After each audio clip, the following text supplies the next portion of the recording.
तो जब हम करना चाहेंगे, हम अपना उद्धार चाहेंगे, तभी भगवान हमारा उद्धार कर पाएंगे। और भगवान जब आते हैं तो हर जीव के उद्धार के लिए योजना देते हैं, संसार को अभियान चलाते हैं, आंदोलन चलाते हैं। उन्हें हम आपको बताना चाहते हैं कि गायत्री परिवार कोई संस्था नहीं है, इसे संस्था न समझिएगा। यह एक आंदोलन है, यह एक अभियान है, विचार क्रांति अभियान, युग निर्माण आंदोलन तब तक चलेगा जब तक ये आंदोलन अपना लक्ष्य पूर्ण नहीं कर लेगा। और उसकी पूर्णता का समय अब आ चुका है। 2026 उसकी पूर्णता का समय है। 2026 में संपूर्ण रूप से सारी दुनिया पर सतयुग का अवतरण निश्चित है। गुरुदेव के हर वाक्य ब्रह्म वाक्य हैं। अवतारी सत्ता के संकल्प को कोई भी दुनिया की ताकत रोक नहीं सकती।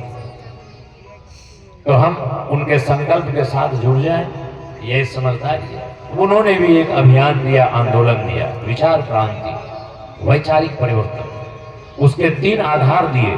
व्यक्ति निर्माण, हम बदलेंगे तब युग बदलेगा, हम सुधरेंगे तब युग सुधरेगा। व्यक्ति निर्माण, आत्मनिर्माण, अपना निर्माण करें, अपने व्यक्तित्व को गढ़ें।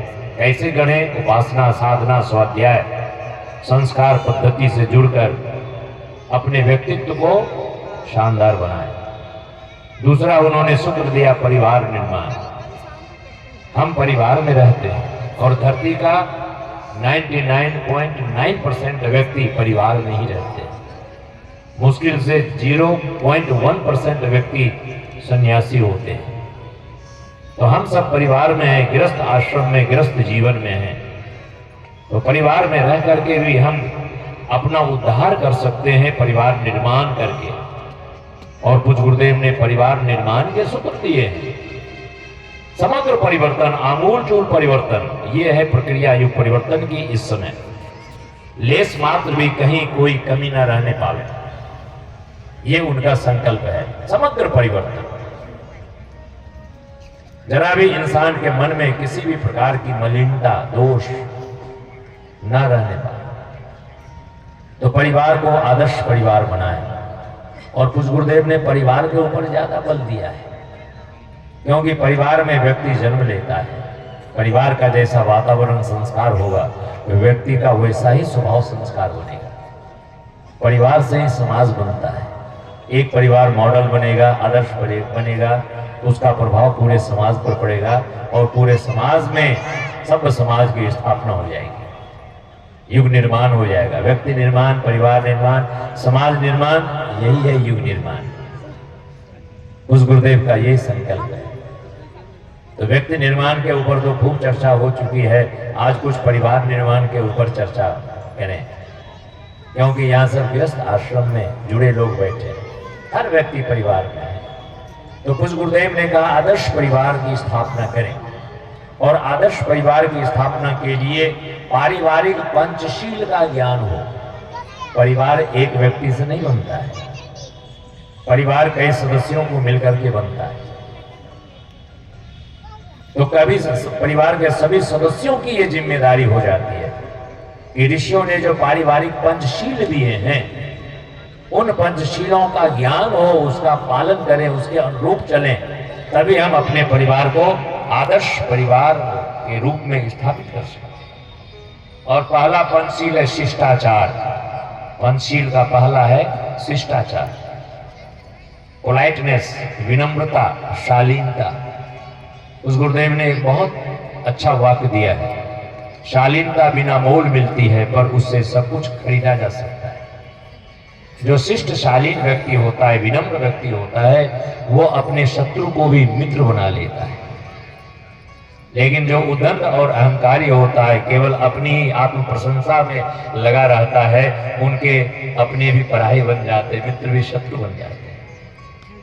इसलिए सभ्यता, शालीनता होनी चाहिए। कहाँ? वाणी में, व्यवहार में, खान पान में, पहनने ओढ़ने में, हर जगह शिष्टाचार दिखाई पड़नी चाहिए। आजकल तो फैशन का जमाना है ऐसा, और फैशन के दौर में तो सभ्यता, शिष्टाचार समाप्ति होती जा रही है, क्योंकि सिनेमा के एक्टर्स को हमने अपना आदर्श बना लिया। वो जो पहनते हैं हमारे बच्चे भी वही पहनना पसंद करते हैं। अब वो छोटे कपड़े पहनेंगे तो हमारे बाल बच्चे भी कहेंगे हमको भी वही छोटे कपड़े ला करके दो। अरे भाई, उनका तो व्यवसाय है, धंधा है, उसके माध्यम से उनको पैसा कमाना है, तो हमारे ऊपर उसका गलत असर ना पड़े, गलत अनुकरण ना करें। वो फटे कपड़े पहनते हैं तो आजकल के लड़के बच्चे भी फटे कपड़े पहनने लगे। बताओ, फटी जीन्स। और एक बच्चा कह रहा था, इंजीनियर का छात्र था, वो कह रहा था कि ये ब्रांडेड है। हमने कहा ब्रांडेड ये कैसे हो सकता है, फटा हुआ कपड़ा ब्रांडेड कैसे हो सकता है? बोले नहीं, आजकल फटे कपड़े ही ब्रांडेड होते हैं, जो सही है साबुत है वो ब्रांडेड नहीं है, और फटे कपड़ों की कीमत ज्यादा है। आजकल प्रचलन चला है ना पैसा, जीन्स फटी हुई, टॉप फटी हुई, कमीज फटी हुई, और फटे हुए कपड़े पहन करके सांझ के साथ घूम रहे हैं बाजार में। सांझ से घूम रहे हैं कि हम बड़े सभ्य हैं। नहीं भाई, ये तो असभ्यता है। एक लड़की थी, फटे चिटे कपड़े वो पहन करके बड़ी शान से वो जा रही थी। बाजार में कोने में एक भिखारी बैठा हुआ था, दौड़ करके आया, उस लड़की को कस के डांट लगाई, खबरदार, ये एरिया मेरा है, दोबारा इस एरिया में तुम दिखाई ना दे। इधर हम भीख मांगते हैं, तुम दूसरी भीख मंगी कहां से आ गई? बड़ा विचित्र हो गया भाई संसार। ये फैशन के नाम पर इंसान इतना फूहर प्रदर्शन कर रहा है। अब उनको माँ बाप संस्कार दें, बताएं उनको कि क्या पहनना है, कैसे रहना है, कैसे चलना, कैसे बोलना है, बताना चाहिए। बड़ा विचित्र फैशन चला है, बालों का तो बड़ा विचित्र फैशन चला है। और बीच में एक और फैशन चला था कि ब्लाउज हो चाहे सूट हो, यहाँ पर कपड़े नहीं होते, चला था ना। माता बहनों का क्रेज था इसका कि ब्लाउज हो तो यहाँ कपड़े, सूट हो तो भी यहाँ कपड़े। तो कॉलेज के 2 लड़कों ने व्यंग किया कि अरे भाई, आजकल ये कौन सा फैशन है, ये क्या हो गया, यहाँ पर कपड़े क्यों उठ गए? बोले आजकल लोग खा खा के ज्यादा बीमार पड़ते हैं ना, तो डॉक्टर को इंजेक्शन लगाने में सुविधा रहती है, इसलिए दर्जी ने वहां से कपड़े हटा दिए। अंधानुकरण है ये, क्या है? अंधानुकरण है भाई। हमारी कुछ अपनी समझ है, अपना विवेक है, हम नकल भी करें तो जरा समझदारों जैसी नकल करें ना भाई, ना समझ जैसी नकल क्यों करते हैं? 2 मित्र थे, एक की शादी हो गई, दूसरा कुंवारा था। जिसकी शादी हुई बोला चलो ससुराल, उसके साथ वो ससुराल गया। तो ससुराल में तो दामाद का बड़ा स्वागत सत्कार होता है, खूब स्वागत सत्कार हुआ, खूब बढ़िया खिलाया पिलाया। गर्मी का मौसम था, बिजली नहीं थी उस टाइम, तो दामाद और उनके मित्र के लिए आंगन में पानी छिड़क करके, पलंग बिछा करके, गद्दा तकिया लगा करके और एक पतली सी चादर दे दिया ओढ़ने के लिए कि अंदर आपको गर्मी लगेगी तो आप यहाँ पर आराम से चैन से सोइए, बिजली है नहीं तो आराम से खुले वातावरण में आप रहिए। तो जो जिसका विवाह नहीं हुआ था, कुंवारा था, वो सोचता है वाह क्या शान है ससुराल में, क्या स्वागत होता है ससुराल में, इतना दामाद का सत्कार होता है। उसकी भी शादी हुई, वो भी अपने ससुराल गया, और जब ससुराल गया तो उनका भी बड़ा स्वागत सत्कार हुआ, दामाद का होता ही। स्वागत सत्कार के बाद उनके साले साहब आए, जीजा जी चलिए विश्राम करिए। कहाँ? तो आपके लिए घर में अंदर में विश्राम की व्यवस्था है, आप आराम करिए अंदर जाकर। उसने कहा कि तुम्हें पता नहीं है कि दामाद का स्वागत कैसे किया जाता है?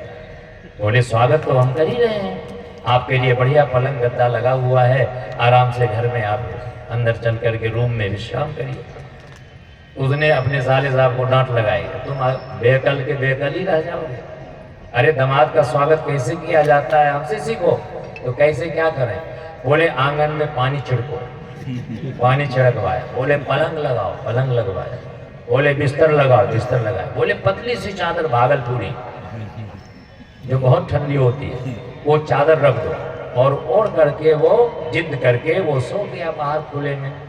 सुबह उसका शरीर अकड़ गया। अब बेचारे ससुर साहब बड़े परेशान, डॉक्टर साहब को दौड़ करके गए, बुला करके लाए। डॉक्टर साहब ने आग जलवाई, तेल गरम कराया, तेल मालिश हुई, किसी तरह से उनको इंजेक्शन दिया, तब उनको जान में जान आई। और डॉक्टर साहब ने घर वालों को खूब डांट लगाई। ये आप लोगों को समझ नहीं है, इनको आपने बाहर क्यों सोने दिया? अरे बोले साहब ये जिद पर अड़े रहे कि दामाद का ऐसे स्वागत होता है। अब उस दामाद को ये समझ नहीं थी, ये अकल नहीं थी कि जब वो अपने मित्र का ससुराल गया था तो वो जेठ का महीना था, और जब अपना ससुराल गया तो वो पूस का महीना था। भाई पूस में तो अपने ऐसे ठंड होती है भयंकर। भाई नकल भी करो तो थोड़ी अकल लगा करके करो ना भाई। नकल करना है तो महाराणा प्रताप की करो, मीराबाई की करो, अहिल्याबाई की करो, झांसी की रानी की करो, माता शबरी की करो।